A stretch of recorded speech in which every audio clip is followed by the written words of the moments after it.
الرجیم بسم اللہ الرحمن الرحیم وقال ارکبوا فیہا بسم اللہ مجریہا ومرساہا ان ربی لغفور رحیم وہی تجری بہم فی موج کالجبال ونادى نوح ابنہ وقال فی معزل یا بنی ارکب معنا ولا تکن مع الکافرین قال سآوی الی جبل یعصمنی من الماء قال لا عاصم اليوم من امر اللہ إلا من رحم وحال بينهما الموج فكان من المغرقين وقيل يا أرض ابلعي ماءك ويا سماء أقلعي وغيض الماء وقضي الأمر واستوت على الجودي وقيل بعدا للقوم الظالمين ونادى نوح ربه فقال رب إن ابني من أهلي وإن وعدك الحق وأنت أحكم الحاكمين صدق الله العظيم۔ آیت نمبر 40 سے لے کر 45 تک سورہ ہود ہے اور سپارہ 12 ہم انشاءاللہ سماعت کریں گے۔ اللہ کریم ارشاد فرماتے ہیں وقال ارکبوا فیہا بسم اللہ مجریہا ومرساہا ان ربی لغفور رحیم، اور نوح نے کہا کہ سوار ہو جاؤ اس کشتی پر، اس کشتی میں اللہ تعالیٰ کے نام کے ساتھ ہی اس کا چلنا اور اس کا لنگر انداز ہونا، یعنی یہ چلتی بھی اللہ کے نام کے ساتھ ہے، اور جب یہ رکتی ہے کہیں لنگر انداز ہوتی ہے تب بھی یہ اللہ کے نام سے ہوتی ہے۔ یہ چیز غور طلب ہے کہ کیا یہ طوفان روئے زمین پر آیا تھا، اور کیا آپ نے دنیا بھر کے حیوانات کا ایک ایک جوڑا اپنے ساتھ لے لیا تھا؟ محققین کا قول، یہ سنی ہوئی بات ہے نا آپ نے ساری، کہ حضرت نوح علیہ السلام نے کشتی بنائی، پھر اس پہ ایک ایک جوڑا ہر چیز کا بیٹھا۔ اب وہ ذرا تصور کرو کہ وہ کتنی بڑی کشتی ہوگی، اور اس کشتی میں وہ بیٹھا جسے اللہ نے چاہا، ہاں جی؟ تو اب کیا وہ یہ کشتی، یہ طوفان روئے زمین پہ آیا تھا؟ ایک نیا سوال ہے۔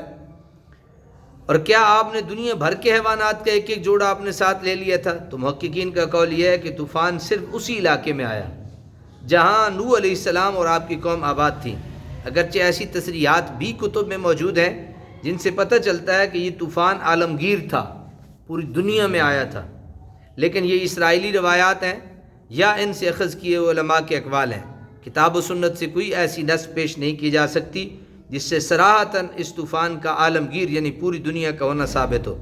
بعض نے اس آیت سے استدلال کیا رب لا تذر علی الارض من الکافرین دیارا، کہ اے رب زمین پر کسی کافر کو نہ چھوڑ۔ حضرت نوح علیہ السلام نے دعا مانگی تھی، لیکن ہو سکتا ہے الارض جو معرف باللام ہے اس سے مراد آپ کی قوم کی سرزمین ہو، جس طرح فرعون کے متعلق ہے وَإِنَّ فِرْعَوْنَ لَعَالٍ فِي الْأَرْضِ، یعنی یہاں بھی الارض سے مراد ساری روئے زمین نہیں بلکہ ملک مصر مراد ہے۔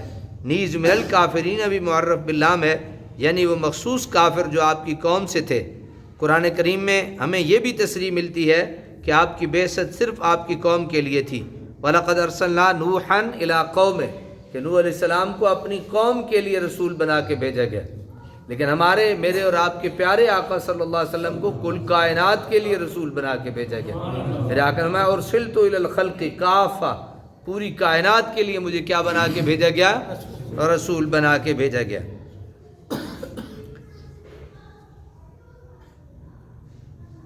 امام فخر الدین رازی نے بھی سورہ مومنون کی آیت فَاسْلُكْ فِيهَا مِن كُلٍّ زَوْجَيْنِ اثْنَيْنِ کی تفسیر کرتے ہوئے لکھا ہے کہ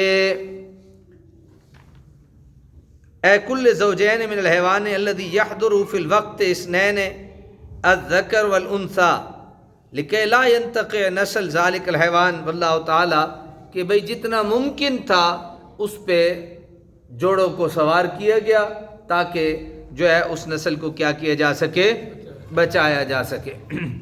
ان ربی لغفور الرحیم، بے شک میرا پروردگار کیا ہے؟ غفور الرحیم ہے۔ وَهِيَ تَجْرِي بِهِمْ فِي مَوْجٍ كَالْجِبَالِ، اور وہ چلنے لگی انہیں لے کر ایسی موجوں میں جو پہاڑ کی مانند ہیں۔ وَنَادَى نُوحٌ ابْنَهُ، اور پکارا نوح علیہ السلام نے اپنے بیٹے کو۔ وَكَانَ فِي مَعْزِلٍ يَا بُنَيَّ ارْكَب مَّعَنَا، اور وہ ان سے الگ تھا، بیٹا سوار ہو جاؤ ہمارے ساتھ۔ وَلَا تَكُنْ مَعَ الْكَافِرِينَ، اور نہ ملو کافروں کے ساتھ، یعنی حضرت نوح علیہ السلام نے اپنے بیٹے کو پکارا اور کہا کہ ہمارے ساتھ سوار ہو جاؤ تاکہ کافروں کے ساتھ تم نہ ملو۔ جن جانوروں گھروں اور اہل ایمان کو کشتی میں سوار کرنے کی اجازت ملی تھی ان کو آپ نے سوار ہونے کا حکم دیا اور کہا بسم اللہ مجریہا و مرساہا، یعنی اس بلاخیز سیلاب سے جس کے سامنے بلندیاں اور پستیاں سب یکساں ہو گئی ہیں، ہم اپنی نجات اور سلامتی کے لیے اعتماد اس کشتی پہ نہیں کرتے، بلکہ ہمارا بھروسہ تو اس رب العالمین پر ہے جس کی مغفرت کا دامن بڑا کشادہ ہے۔ سبحان اللہ، سبحان اللہ۔ سواری پہ بیٹھ کے یہ دو دعائیں مانگا کریں۔ ایک وہ مشہور جو مانگتے ہیں سبحان الذی سخر لنا ھذا وما كنا له مقرنین وانا الی ربنا لمنقلبون، اور دوسری یہ بسم اللہ مجریہا و مرساہا ان ربی لغفور رحیم۔ ہمارا بھی یہی عقیدہ ہے کہ ہم بھی کسی بھی دنیا کے سبب کو دیکھ کے یا اس کو استعمال کر کے اصل حقیقتاً جو ہے وہ ہماری توجہ مسبب الاسباب ذات اللہ تعالیٰ کی طرف ہی ہوتی ہے اور ہونی چاہیے۔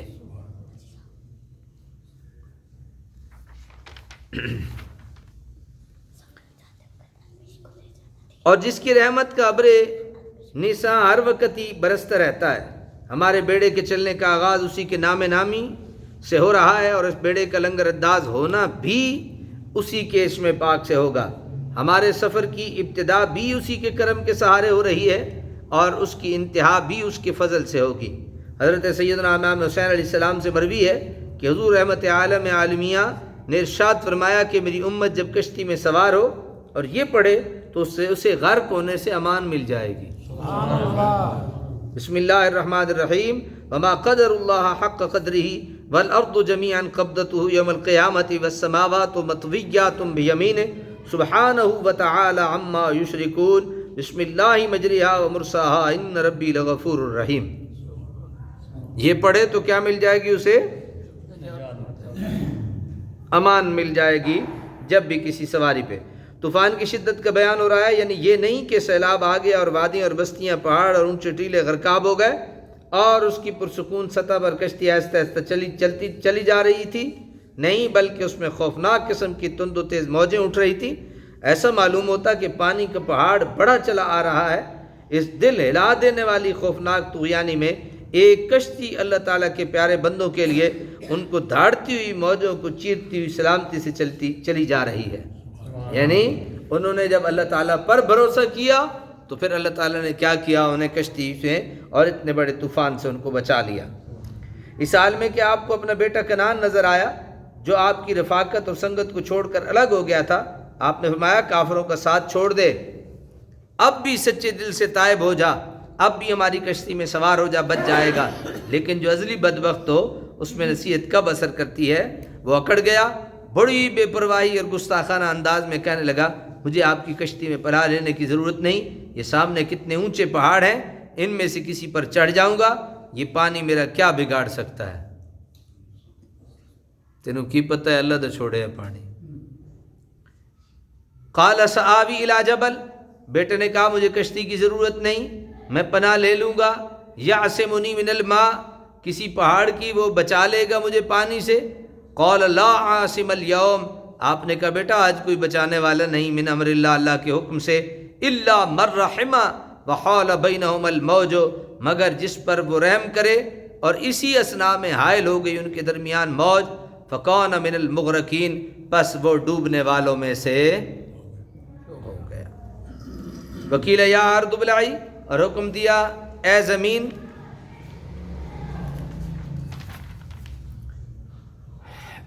دبلعی ماں آ کے نگل لے اپنے پانی کو، ویا سماء اقلعی، اور اے آسمان تھم جا، وغید الماء، اور اتر گیا پانی، وقضی الامر، حکم الہی نافذ ہو گیا، واستوت علی الجودی، ٹھہر گئی کشتی جودی پہاڑ پر، وقیل بعدا للقوم الظالمین، اور کہا گیا ہلاکت و بربادی ہو ظالم قوم کے لیے۔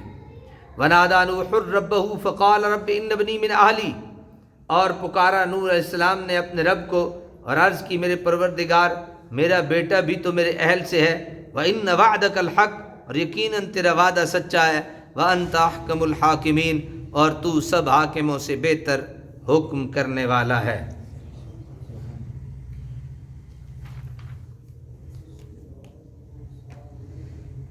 آپ نے فرمایا کمبخت پہاڑوں کی کیا مجال کہ تمہیں خدا کی گرفت اور اس کے عذاب سے بچا سکیں۔ بچنے کا ایک ہی ذریعہ تھا کہ تم سچے دل سے توبہ کرتے، پیغمبر کے دامن میں پناہ لیتے اور کشتی میں اس کے ساتھ سوار ہو جاتے۔ بعض ظاہر پرست اللہ تعالیٰ کے محبوب بندوں کی بے بسی ثابت کرنے کے لیے بطور دلیل اکثر یہ آیت پڑھتے ہیں۔ انہوں نے کبھی اتنا سوچنے کی زحمت گوارہ نہیں کی کہ یہ عجز کس کی طرف سے ہے۔ اگر کنعان منت سماجت کرتا کہ ابا جان مجھے بچا لیجئے، اور آپ فرماتے کہ نہیں میں تمہیں نہیں بچا سکتا، تو ان حضرات کا استدلال قابل التفات ہوتا۔ یہاں تو معاملہ برعکس ہے، آپ تو بار بار فرما رہے ہیں آ جا کشتی میں سوار ہو جا، بچ جائے گا، لیکن وہ اپنی بدبختی کے باعث انکار کر رہا ہے کہ میں کشتی پہ نہیں چڑھوں گا۔ وہ غرق ہو گیا۔ اس کے غرق ہونے کی وجہ یہ نہ تھی کہ پیغمبر کا دامن شفقت تنگ تھا، اس نے چاہا بھی لیکن اسے جگہ نہ مل سکی، بلکہ اس کی وجہ یہ تھی کہ کنعان پناہ لینے پر آمادہ نہ ہوا۔ میں اس کو سادہ معنوں میں بھی عرض کر دیتا ہوں۔ سیلاب کے اترنے کے متعلق تورات میں ہے کہ سمندر کے سوتے اور آسمان کے دریچے بند کیے گئے، اور آسمان سے جو بارش ہو رہی تھی تھم گئی، پانی زمین پر سے گھٹتے گھٹتے 150 دن کے بعد کم ہوا، اور 7ویں مہینے کی 17ویں تاریخ کو کشتی ارارات کے پہاڑوں پر ٹک گئی، اور پانی 10ویں مہینے تک برابر گھٹتا رہا، اور 10ویں مہینے کی پہلی تاریخ کو پہاڑوں کی چوٹیاں نظر آئیں۔ لیکن قرآن کریم کے بیان میں جو جلال و تمکنت ہے اس کی نظیر دنیا بھر کے صاحب میں کہاں مل سکتی ہے۔ صاحب روح المعانی وجد آفری لہجے میں رقم دراز ہیں، اس کے اعجاز کی بلندیوں کے سامنے بلغا اور عرب کی گردنیں جھک گئیں۔ اس کے بعد لکھتے ہیں کہ ایک دفعہ عرب کے فصحاء و بلغا نے قرآن کی مثل پیش کرنے کا عزم کر لیا۔ 40 روز تک کباب و شراب سے اپنی فساد و بلاغت کی قوتوں کو تیز بلکہ برافروختہ کرتے رہے۔ اچانک یہ آیت ان کے کان میں پڑی تو ہتھیار ڈال دیے اور کہنے لگے ھذا الکلام لا یشبہ کلام المخلوقین۔ ابن مکفہ ایک ملحد جو عہد عباسی کا ایک نامور عالم و ادیب تھا، اس کے متعلق مشہور ہے کہ اس کے زمانے میں فساد و بلاغت میں کوئی اس کا ہم پلہ نہ تھا۔ اس نے بڑی دماغ سوزی، دیدہ ریزی اور جگر کاوی سے ایک سورہ بنائی تاکہ اسے قرآن کے مقابلے میں پیش کرے۔ ایک روز اس کا گزر ایک مکتب کے پاس ہوا جہاں بچے قرآن حفظ کر رہے تھے۔ کوئی بچہ یہ آیت پڑھ رہا تھا، اسے سن کر دم بخود ہو گیا، الٹے پاؤں واپس گھر پہنچا اور اپنی تحریر کو دھو ڈالا اور کہا اس کلام کا مقابلہ ممکن نہیں۔ یہ جو آیا نا کہ الجودی، یہ ایک پہاڑ کا نام ہے جو موصل کے قریب ہے اور جبل ارارات کی ایک شاخ ہے۔ کہتے ہیں کہ محرم کی 10 تاریخ تھی اور جمعہ کا دن تھا جب آپ کی کشتی کوہ جودی پر آ رکی۔ حضرت نوح علیہ السلام نے یہ التجا کنعان کے غرق ہونے سے پہلے کی تھی یا غرق ہونے کے بعد؟ علماء سے دونوں قول مروی ہیں۔ اگر پہلے ہو تو اس کی ایک وجہ یہ بیان کی گئی ہے کہ کنعان کھلم کھلا کفر نہیں کیا کرتا تھا، اس کے دل میں نفاق تھا۔ حضرت نوح علیہ السلام نے اس کے ظاہری اسلام پیش نظر یہ گزارش کی کہ بار الہ یہ میرا بچہ ہے، ڈوب رہا ہے، تو نے میرے ساتھ وعدہ کیا ہے کہ میں تیرے اہل و عیال کو بچا لوں گا۔ جواب دیا گیا کہ یہ تیرا بیٹا نہیں، اس کے دل میں کفر و نفاق ہے، اس کے اعمال اچھے نہیں، اس لیے اس کے متعلق مت سفارش کرو۔ بعض نے لکھا ہے کہ وہ کھلا کافر تھا لیکن غلبہ محبت کی وجہ سے خیال نہ رہا اور یہ عرض کر بیٹھے، جس پر تنبیہ کی گئی اور کہا گیا کہ یہ آپ کی یہ ندا کنعان کے ڈوب جانے کے بعد تھی۔ میرے نزدیک یہی راجح ہے کیونکہ اس ندا کا ذکر وَقَانَ مِنَ الْمُغْرَقِينَ کے بعد ہوا، تو پھر اس کا مقصد یہ تھا کہ الہی کنعان کے غرق کیے جانے کی وجہ کیا ہے، حالانکہ وہ میرا بیٹا تھا۔ اس استفسار کے جواب میں پہلے تو فرمایا اِنَّهُ لَيْسَ مِنْ أَهْلِكَ، وہ تیرے اہل و عیال سے تھا ہی نہیں۔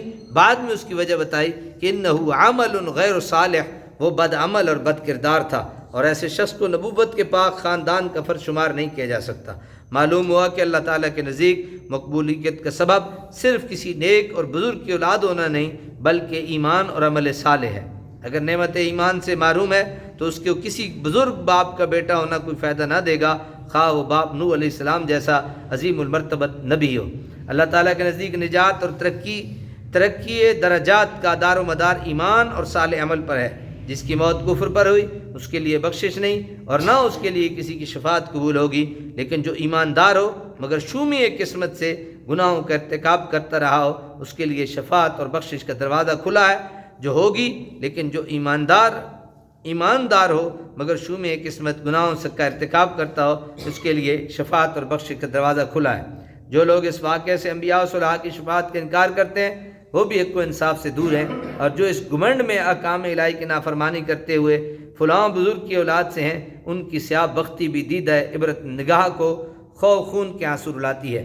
کیا انہیں یہ خیال کبھی نہیں آتا کہ جس رب ذوالجلال کے ہر حکم کی بجا آوری ان کے بزرگ آباء و اجداد کی زندگی کا واحد نصب العین تھا، جنہوں نے ایک قدم بھی تقوی کی راہ سے ادھر ادھر نہیں رکھا، ان کی اولاد ہو کر اس پروردگار عالم کی نافرمانی کر رہے ہیں جس کریم نے ان کے بزرگوں کو شب بیداریوں، اشک باریوں، نیاز مندیوں اور دل گدازیوں پر رحم فرما کر انہیں عزت و ناموری کے اتنے بلند مقام تک پہنچایا۔ کیا ان کے فرزندوں کو یہ بات زیب دیتی ہے کہ وہ اپنے مولا کریم کی اطاعت و بندگی کو چھوڑ کر اس کی نافرمانی کو اپنا شعار بنائے؟ اس غلط نظریے نے ان شریف خاندانوں کو جتنا نقصان پہنچایا ہے شاید ہی کسی اور حادثہ نے پہنچایا۔ کاش ان خاندانوں کے چشم و چراغ اپنی ذمہ داریوں کو پہچانیں اور خدا داد صلاحیتوں کو خدمت دین اور خدمت خلق کے لیے استعمال کریں، تو وہ دیکھیں گے اللہ تعالیٰ ان پر کتنی بخشش فرماتا ہے اور ان کی وجہ سے کتنی خلق خدا کو ہدایت ہوتی ہے۔ وہ ذرا سوچیں، اگر وہ بخش بھی دیے گئے تو اپنی غفلت اور بدعملی کی وجہ سے ان کے مقامات میں جو تنزل اور ان کے درجات میں جو انحطاط ہوا ہے، کیا وہ کچھ کم افسوسناک ہے؟ کیا انہوں نے دانائے شیراز کا یہ شعر بھی کبھی نہیں سنا ہے؟